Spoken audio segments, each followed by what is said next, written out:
Assalamualaikum warahmatullahi wabarakatuh. Selamat siang, saya Ruth Natalia Sianturi, nomor absen 11, mata kuliah Reformasi Administrasi, nama dosen Eka Fadila SIPMA. Di sini saya akan menjelaskan mengenai materi pertemuan ke-12 yang berjudul elemen-elemen dalam reformasi birokrasi. Reformasi birokrasi mencangkup penataan kelembagaan, ketataklaksanaan, sumber daya manusia, dan pertanggungjawaban. A. Penataan kelembagaan. Prinsip penataan kelembagaan meliputi perbaikan struktur organisasi agar tidak mudah diintervensi kepentingan politik dan dapat mengakomodasi kepentingan publik. Pemisahan jabatan politik dan karir dipimpin oleh birokrat karir profesional dan memenuhi dimensi serta asas organisasi juga termasuk dalam prinsip penataan kelembagaan. Organisasi yang efektif, efisien, fleksibel terhadap perubahan, dan mampu melakukan transformasi organisasi adalah tujuan dari penataan kelembagaan. Bentuk-bentuk transformasi organisasi. Bentuk transformasi organisasi meliputi memperbarui, menguatkan, menyusun kembali, dan kerangka baru. B. Penataan ketataklaksanaan. Penataan ketataklaksanaan adalah cara mengurus, mengelola, melaksanakan, dan mengendalikan kegiatan suatu organisasi. Tujuannya adalah mewujudkan tata laksana yang ringkas, efektif, efisien, transparan, serta mewujudkan pelayanan prima dan pemberdayaan masyarakat. Strategi ketatalaksanaan.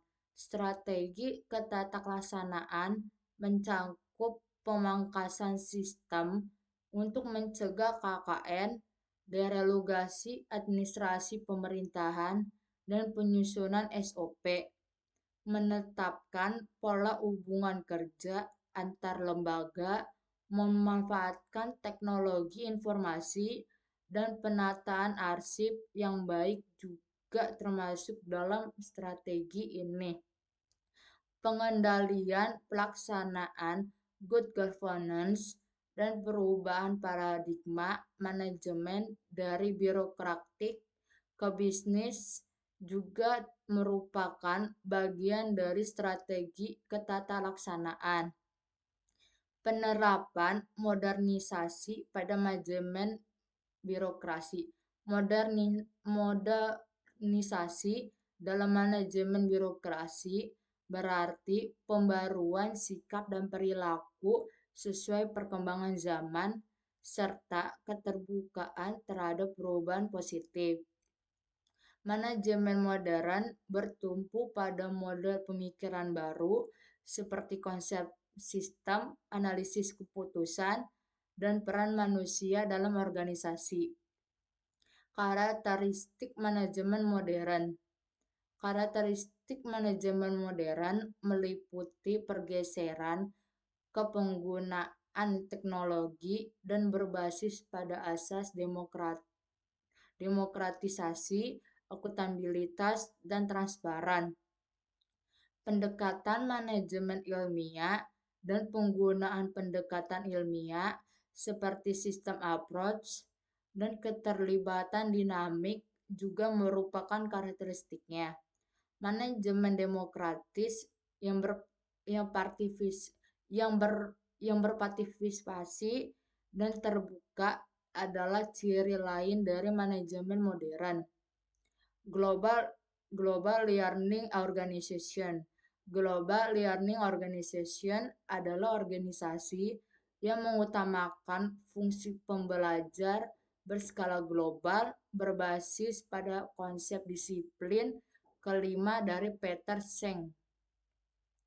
Pendekatan manajemen modern. Pendekatan manajemen modern meliputi pendekatan sistemik, kontingensi, dan dinamik. Pendekatan sistemik. Pendekatan sistemik memandang organisasi sebagai satu kesatuan sistem yang terdiri dari elemen-elemen yang saling berinteraksi dan mempengaruhi. Sistem dapat berupa sistem tertutup atau terbuka, ditentukan oleh tingkat korelasinya dengan lingkungan eksternal. Pendekatan kontingensi. Pendekatan kontingensi mempelajari peran dan ketergantungan berbagai faktor dalam situasi manajerial. Kejadian-kejadian yang dapat diramalkan dari hubungan-hubungan antara faktor situasi, tindakan, serta hasil atau output. Juga disebut sebagai pendekatan situasional. Pendekatan dinamik. Pendekatan dinamik mempelajari hal-hal yang terjadi akibat perubahan global yang bersifat evolutif dan dinamis. Diperlukan sikap responsif, inovatif, kreatif, dan adaptif dalam menghadapi ketidakpastian. Membutuhkan intangible asset, aset yang tidak terwujud berupa kompetensi, dan model organisasi pembelajar atau yang disebut dengan learning organization. Model organisasi pembelajar. Global Learning Organization adalah global yang mengutamakan fungsi pembelajar berskala global berbasis pada konsep disiplin kelima dari Peter Senge. Model-modelnya adalah personal mastery, observation, system thinking, mental model, dan team learning. Selanjutnya, nilai perubahan bagi organisasi. Perubahan merupakan ciri hakiki organisasi yang masih hidup, dan menolak perubahan berarti menolak kehidupan. Organisasi harus peka terhadap perubahan dan mampu mengelolanya dalam fungsi organisasi. Diperlukan pegawai yang inovatif, kreatif, adaptif, dan memiliki komitmen tinggi. Tantangan organisasi. Tantangan internal organisasi adalah mengutamakan kepuasan masyarakat dan persaingan lokal, serta mengidentifikasi produktivitas, kualitas, efektivitas, dan efisiensi. Tantangan global dan internasional. Tantangan global mencakup luasnya lingkup pasar, peran SDM yang lebih besar, peningkatan teknologi komunikasi, dan kebutuhan informasi pasar yang akurat. Pergeseran persaingan dari komparatif ke kompetitif, perubahan pola kerja, dan restrukturasi organisasi juga termasuk tantangan global. Deregulasi internasional dan penurunan tarif juga merupakan bagian dari tantangan global. Ciri-ciri paradigma ekonomi baru. Ciri-ciri paradigma ekonomi baru meliputi kecepatan, inovasi, siklus waktu yang pendek, kualitas, kepuasan pelanggan, dan pentingnya intangible asset. Selanjutnya, C. Penataan sumber daya aparatur. Tujuannya adalah mewujudkan SDM aparatur publik yang profesional, netral dari pengaruh politik, bermoral tinggi, berwawasan global, mendukung persatuan bangsa, dan memiliki kesejahteraan material dan spiritual. SDM sebagai intangible asset.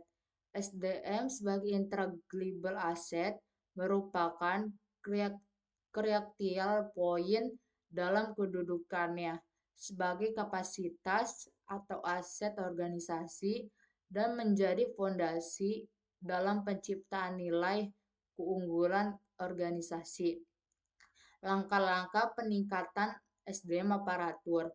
Langkah-langkah peningkatan SDM aparatur meliputi peningkatan disiplin kerja, penerapan sistem meritokrasi, dan menciptakan budaya mutu. Penilaian kinerja yang objektif, kesejahteraan pegawai, sistem karir, dan sistem informasi kepegawaian juga merupakan langkah-langkah yang penting. Sekian yang dapat saya jelaskan materi ke-12. Mohon maaf apabila ada salah kata atau penyebutannya. Terima kasih.